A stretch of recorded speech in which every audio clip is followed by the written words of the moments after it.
Welcome to the Diversity Connector podcast, where we explore the rich tapestry of human experiences. I'm your host, Gertrude Mache, and I'd like to acknowledge the traditional custodians of the country on which we meet today. I would also like to pay my respects to elders, past, present, and emerging, and together as we dive into conversations that bridge cultures, challenge stereotypes, and celebrate the unique perspectives each of us brings to the table. Each episode is a journey through stories and insights from a kaleidoscope of voices, each sharing their colorful narrative. Whether you're at home, on the go, or just anywhere in between, you're now part of a community that values understanding, inclusivity, and the beauty of diversity. So plug in your headphones, get comfortable, and let's connect through the power of our shared stories. Welcome, and thank you for joining us on the Diversity Connector podcast. Hello, everybody, and welcome back to the Diversity Connector. This is Gertrude Mache here in beautiful Melbourne, Australia. And today I am graced with the presence of yet another fascinating woman. Welcome, welcome, welcome to our tribe. Please tell everybody your full name, where you're based, how old you are, and share your story with us today.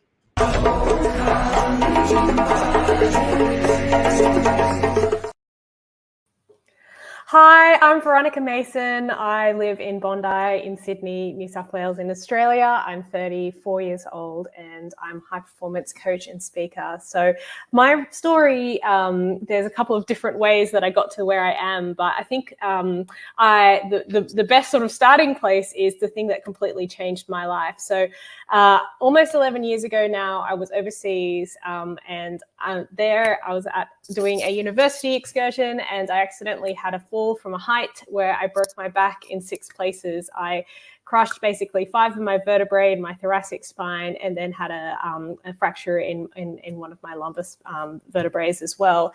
And that completely changed my entire life. So I wanted to be an international diplomat. I wanted to travel the world and work at the UN. And I was sort of faced with the reality that I may never be able to walk again.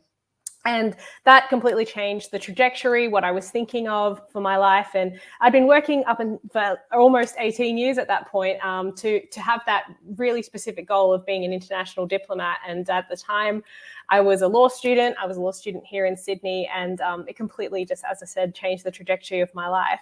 So I think for me, it was such a sliding doors moment for me because there was a very significant physical recovery that had to take part in that. And I was following that process for many years, but I was really realizing that although my back was potentially getting better, I wasn't feeling better. And doctors said to me that you'd be on antidepressants and painkillers for the rest of your life. And I was such a young woman at the time, and I didn't really want to accept that as what my life was going to be like for the rest of my life. So in some way in my healing journey, I discovered personal development and self-growth in order for me to really tap into my own inner ability to heal myself. And what I realized from that was maybe I didn't have the same physical capacities as I once did, but I'd always have the power of my mind. And I realized that it was up to me to really master my mind and really master the power of my mind as well. So it was that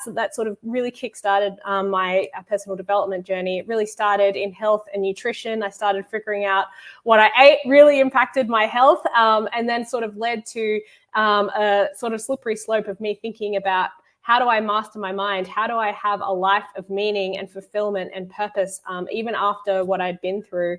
And I was really, really lucky because I had gone through a near-death accident when I had the accident. And I was just so conscious of the sanctity of life and how important it was to create a life of meaning and purpose for myself. So that sort of started the personal development journey. And alongside that, I was completing my law degree. I was trying to figure out how to finish that with the circumstances that I found myself in. And it was really applying all of these mental models and mental tools that I was discovering in personal personal development that really helped me succeed and finish law. I was able to graduate with honors, which honestly would never have happened before the accident. It really wouldn't have. And then I was able to get a job at Google in their legal team, as well as a job in the largest global law firm in the world in the technology team there as well. So for me, it was about figuring out how I could continue to perform in very high stakes, high performing environments, as I said, even with a very significant physical situation that I had to really sort of make sure and manage throughout my time.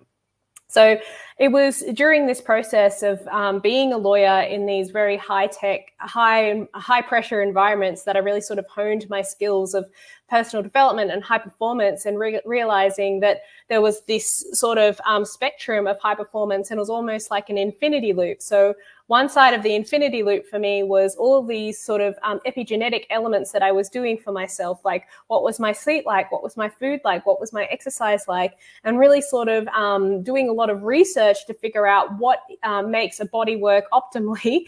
And then the other side of the infinity loop was the subconscious element. What was my mindset like? What was my how was I feeling? How was I really approaching life? And it was sort of in that process as well that I realized that my back wasn't a curse. It was a beautiful gift, because my life was so much more beautiful and so much more full, even with the accident. And I think with that sort of joy and that appreciation for life and the sanctity of life, I was able to really sort of excel and start feeling fulfilled and feeling happy, even though I had been through something that I wouldn't have necessarily chosen for myself. So I was able to sort of have that happiness and have that element of happiness as well. And it really, coaching was a huge part of that journey for me, having somebody to talk to, having somebody to identify my challenges and identify the blind sides for me. And it came through a whole bunch of different people. So like I had very supportive doctors throughout the process. And one said to me when I was still in a back brace, unable to move, she said to me, don't aim for ordinary, aim for extraordinary. And it was those words that I sort of really lived by, to be able to sort of cultivate that extraordinary life for myself. And then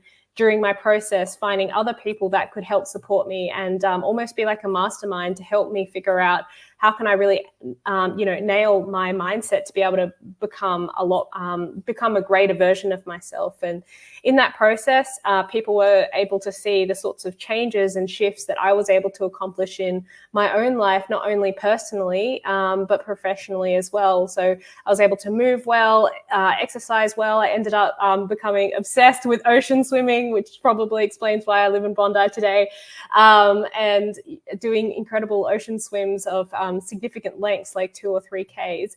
And I would never have been able to do that before the accident. And just having that joy and zest for life, as well as my professional achievements, which were really something that I, again, would never have been able to achieve without that sort of incredible knowledge that I had into not only human performance, but also the human psyche as well. So people saw that and then started asking me for assistance. And that's where this idea of me being able to give back and serve at the highest level as a high performance coach really came to the fore. And that's what I've been doing, really helping business owners and operators in the tech world be able to sort of go from where they are to where they want to go. So everybody's different. Everybody has their own unique story, but there's fundamental traits of what you need to do to be able to transform your circumstances from one to the other. And it's been years and years of honing in that craft for me, and to be able to serve other people is just a really high honor for me, and I feel really blessed to be able to do it.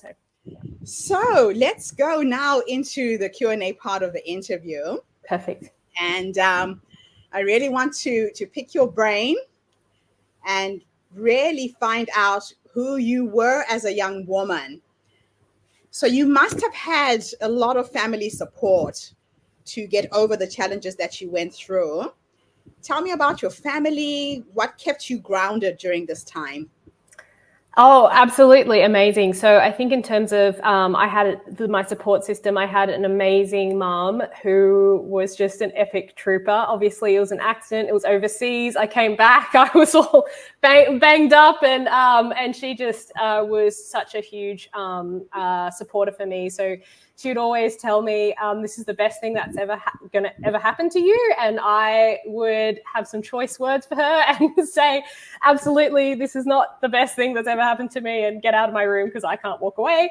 But she was right. And she just had that faith for me. And I had the doctor that I mentioned as well. Like, I didn't have faith in myself that I could get better until my doctor said, you can live an extraordinary life. Like, it doesn't have to be like this, and there's things that you can do in order for you to get there. And then I was really fortunate to meet my own current coach, who an incredible support and has never wavered from her faith that things can always get better. And it's just it's amazing to have really supportive people around you to be able to raise you up in those circumstances when you can't see the light because you're in the darkness, but somebody has to sometimes shine the light so you can join them with that light as well. I love that. Now, you mentioned that you can swim. Are you able to walk now, or did you? Yes. I learned how to walk again, which is a very humbling experience as a 23-year-old. As a 23-year-old, and I feel, as I said, really blessed to be able to do it, and it's such a joy. So, any day you've got a bad day, you just have to remember that it was a lot worse once upon a time. Yes. So, with your background at Google and Baker McKenzie, how do you see diversity playing a role in creating high-performance teams and environments? That's a great question. I think diversity is absolutely essential for success in business, because it provides a different viewpoint. So whether or not that's physical disability or even like sexuality, those types of things that I've seen in my own life allow me to come to the table with a different perspective. And that's something that's really, really, really valuable, I think, in businesses, big and small. And I think that especially in tech, which is very dominated by a particular type of group of people, having more minorities allows more thought and more ability to succeed for the company overall, because they're able to see blind spots and they're able to see opportunities that they might not otherwise be able to see with their own unique bias. Yeah. And as a business owner and founder, what insights can you offer about the importance of diversity in the startup ecosystem, particularly in leadership roles? Absolutely. Great question. As I just said, the tech and startup world is very dominated. It's very male, cis, white dominated. And so I think more diversity brings more fluidity and also more opportunities to this industry. So I think things like, as I said, sexuality, race, gender, all of those things allow more opportunities for leaders to be able to see opportunities within their own market. So I think that's super duper crucial, and also especially in the tech world where there's such high stakes and it's such a lean. A lot of them are very lean models, especially very, very early on. So to have diversity of thought through minority groups and intersectionality is super duper important for that, for the success of the business. That's amazing. So in your experience, how do you tailor your evidence-based and solution-based tools to meet the diverse needs and backgrounds of your clients? That's a great question. I think that, so I believe that everybody's different, and I believe personal development really needs to be fit and really molded to the particular type of person that is being served in that environment. So for me, it's about figuring out what type of learner they are. So, for example, are they auditory, kinesthetic, visual, and then really tailoring my approach to them and figuring out, okay, so some things are science within personal development. Like if you sleep well, the likelihood that you're going to feel better is high. So there are certain things that are science and are the same no matter who you are. And then there are some things that are art, and you have to really have the nuance and the understanding of that client to be able to really mold whatever technique or tool that you're using to be able to get them to where they want to go. I have a very in-depth focused approach to my coaching, and it's a very exciting journey for a client to be on, and it is so because you've given them such a unique and tailored approach to whatever issue that they're going through. So you really individualize your coaching depending on the needs of your clients. Absolutely, yeah. So let's talk a little bit about how you incorporate your advocacy for the LGBTQIA plus issues into your coaching and speaking engagements. That's a great question. So I was a Pinnacle Scholar when I was growing up and going through university. So the scholarship provides financial support for LGBTIQA plus tertiary education students, basically. And it was a huge honor to be a part of that. And as a result of that scholarship, I was asked to speak at a lot of events at places like Qantas and, some of the biggest banks here in Sydney and also in the world as well. So just really getting the word out there as to why it's so important to support the LGBTIQA plus community. I myself experienced homophobia when I was going through high school, and it really impacted my sense of self and my ability to live an authentic life, which I think that even if you don't experience homophobic action on your own part, if you're, for example, straight, you can also understand that there might be something else within society that you've been experienced. So it's a very human experience for us all to go through, where we've been potentially downtrodden by something, or we've had we're not given the same opportunities as others. And I think that it's a really human experience for us to go through. So within my work, it's really important for me to express how important it is for us all to support that community, because it's supporting us in our own issues that we're all going through. And I was told the other day that in Australia, 0.6% of people on boards are out LGBTIQA plus individuals. And that statistic is just outrageous, given the impact that it would have on big businesses and products and the way that companies move forward faster. So that's sort of how I see it, by being a voice and just representing what I believe to be true.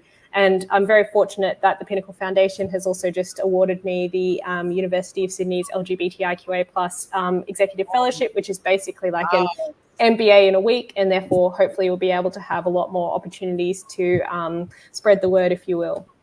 That's fantastic. Congratulations. Thank you so much. So given your role as a mentor at Techstars and other organizations, how do you address the diverse challenges faced by entrepreneurs in these settings? Great question. So I think in terms of, I think to be very agile when I'm mentoring founders or anybody in the startup ecosystem, because everybody has come from a different place of understanding. So for me, it's about, figuring out where they are and what are the steps to getting them to where they want to go. I see coaching like management consulting for your life, or management consulting for your business, if you will. So figuring out what's the biggest problem, and then us all coming together to find a solution for that, using different techniques and tools and skills, because if you're applying the same level of thinking to the problem, you're probably not going to get the answer. Something like Einstein said. So really bringing in different approaches. I really care about altered states of consciousness. So trying to get founders or whoever it is to different brainwaves to help them figure out the answer, because they know the answer. It's inherently within them most of the time. So unlocking it, giving them the confidence to do it, and then also making them accountable to their actions. So this is very dope approach depending on what they're going through. I love that. So what strategies do you recommend for setting and achieving goals that cater to the varied ambitions and backgrounds of your clients? Goal setting is such a huge passion of mine, because when you think about goals, all it is you're training your subconscious mind with your conscious mind together. If you think about your subconscious mind is like a horse that's sort of running around everywhere, and then your conscious mind is like the harness for the horse and you're the rider. So using that, it's sort of just like figuring out what is the harness that you want, where do you want to go with the horse. So I think with goal setting, I think with goal setting, it's about ensuring that you're making the right aligned goals for yourself, like not what anybody else wants for you. What do you truly want to do? And that's why I think all of the answers come out quite differently. So some tools that I have for people that are goal setting is, number one, anytime you're about to do goal setting, is to definitely get into a relaxed environment or a relaxed mind and state. Don't try to do it when you're really stressed, or it's the first day of the year and you're not quite there. So doing things like a meditation beforehand or something like that is really impactful. And then also seeing what the big picture is, like at the end of your life, for example, what do you really want to achieve? Because we underestimate what we can do in we underestimate what we can do in 10 years and overestimate what we can do in 1 year. So making small foundational pieces to be able to build up to what you might want in a 10, 20, 30, 50 years, I think is a really good sign.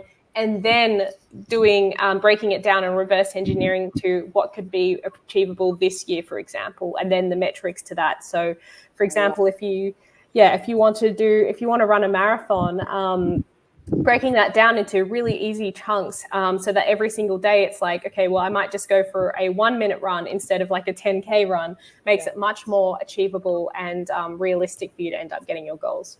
I like that. So from your experience, how can diversity within the venture capital space impact the success and direction of startups? I think that diversity in VC is really, really, really important because they're the ones that are writing the checks. I've had the benefit of coaching women, especially women in the femtech world, and they've got products that will impact literally like 50% of the population, but VCs don't understand that. So to have more diversity for the people that are writing the checks means that we as the consumer will then get more diversity in terms of products, and especially areas like femtech where it's impacting, such important elements of health, for example, for women. Absolutely crucial. And that's just one example of how having a different approach to VC could really help not only the VCs because they get profit from it, obviously, but then also the end consumer. And then the other part of that is just sort of educating entrepreneurs as well to see which element or which opportunity is right for them when they're going for funding. So I think it's really multifaceted, but obviously getting more diversity within VC, not only from the check writing, but also from the other side of the founder is really, really, really important. I think that's awesome.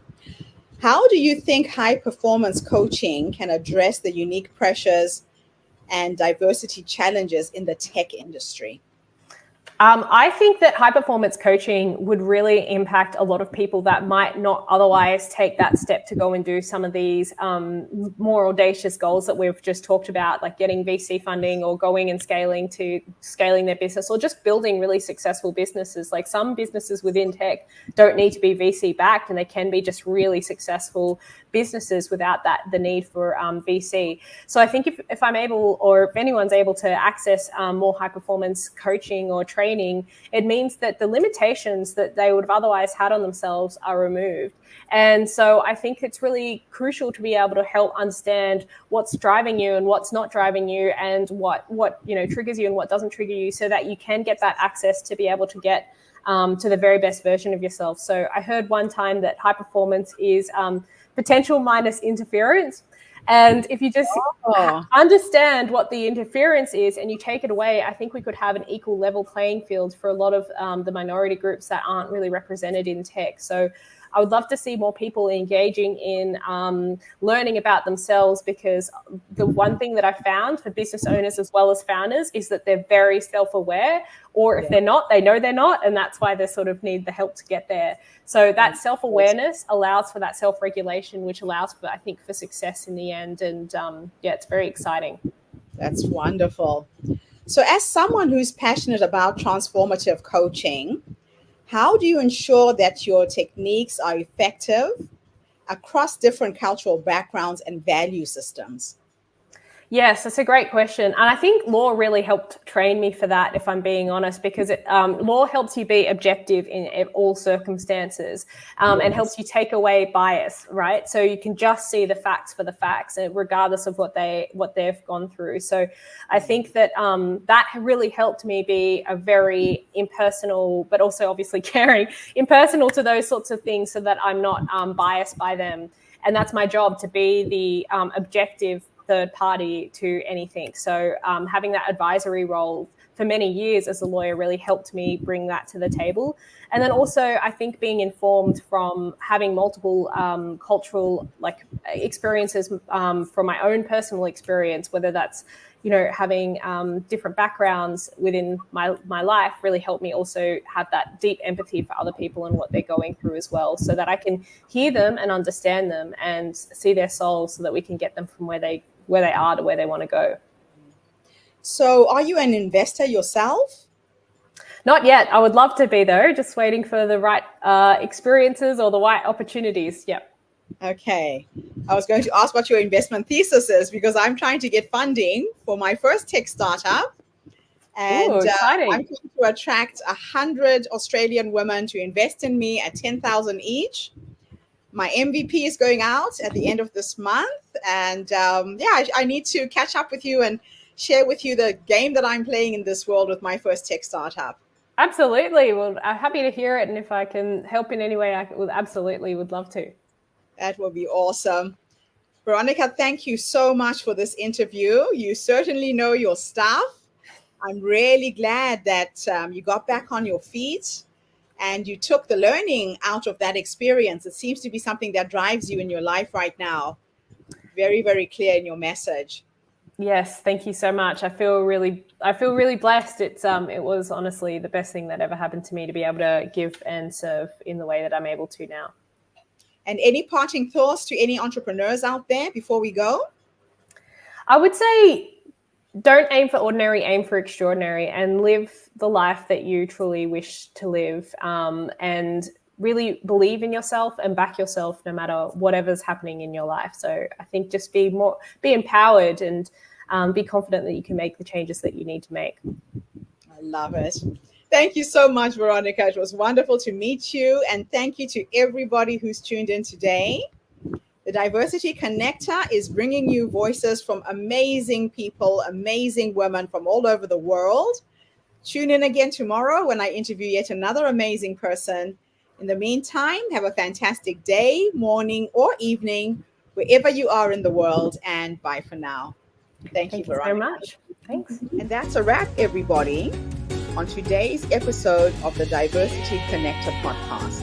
Thank you for tuning in and being part of our vibrant and global conversation.